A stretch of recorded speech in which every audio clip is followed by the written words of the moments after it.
अम्मा किसके घर जाएगी? तीनों बेटों और बेटी के चेहरे पर एक ही सवाल था।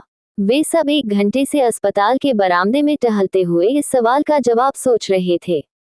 मेरा ख्याल है राजेश भैया सबसे बड़े हैं, इसलिए उनका कर्तव्य है कि वे अम्मा को अपने घर ले जाएं। छोटी बहन नीलिमा ने बड़े भाई की ओर देखते हुए कहा। बड़े भाई ने एक नजर अपनी पत्नी की ओर देखा और कहा, मुझे पता है कि यह मेरा कर्तव्य है कि मैं अम्मा को अपने घर ले जाऊं। लेकिन तुम जानते हो, मैं और मेरी पत्नी, हम दोनों जॉब करते हैं और अम्मा की देखभाल के लिए सारा दिन किसी न किसी को तो रहना ही होगा, जो हम नहीं कर सकते। लेकिन बहन, तुम तो सारा दिन अपने घर में ही रहती हो। मेरे करो जितने पैसे लगेंगे, मैं देने के लिए तैयार हूँ। राजेश ने पैसों पर जोर देते हुए नीलिमा से कहा, भैया, मेरी तो बड़ी ख्वाहिश है कि मैं अम्मा का खूब ख्याल रखूं, उनकी सेवा करूं। लेकिन आप मेरे ससुराल वालों को तो जानते हो ना, मुझसे ये बर्दाश्त नहीं होगा कि कोई मेरे भाइयों को बुरा भला कहे।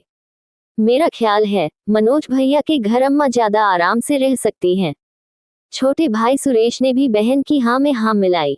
मनोज और उसकी पत्नी ने एक दूसरे की तरफ देखा। ऐसा लग रहा था जैसे वे आंखों ही आंखों में एक दूसरे से कुछ कह रहे हों। इसके बाद मनोज ने कहा, तुम सब तो जानते हो ना, हमारे घर में अम्मा का दिल नहीं लगता। वे तो हमारे घर 2 दिन से ज्यादा रहती भी नहीं थी। तो क्या होगा? अम्मा को कौन रखेगा? नीलिमा ने अपने छोटे भाई सुरेश की तरफ देखते हुए कहा। अरे, तुम सब मुझे तो देखो ही नहीं। मेरा तो घर भी बहुत छोटा है और वेतन भी बहुत कम है। मेरी तो मजबूरी है, मैं अम्मा को अपने साथ नहीं रख सकता। सुरेश ने अपने हाथ खड़े कर दिए। तो फिर अम्मा किसके घर जाएगी? सभी लोग इसी सोच में गुम थे।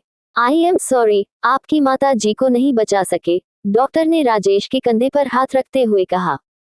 सबके चेहरे पर उदासी तो थी, लेकिन शायद दिल के किसी कोने में खुशी भी थी कि अब उन्हें अपनी अम्मा की सेवा नहीं करनी पड़ेगी और न ही अम्मा को किसी के घर जाना पड़ेगा। यही हमारे समाज की कड़वी सच्चाई है कि अकेले माता पिता 10 बच्चों को पाल सकते हैं, लेकिन 10 बच्चे मिलकर माता पिता को संभाल नहीं सकते। और कई माताएं अपने जीवन के अंतिम क्षणों में बुढ़ापे में सड़कों पर रोजी रोटी कमाने में बिताती हैं। कृपया अपने माता पिता से प्यार करें, जितना हो सके उनकी सेवा करें, ताकि आपके बच्चे भी आपके साथ ऐसा ही करें।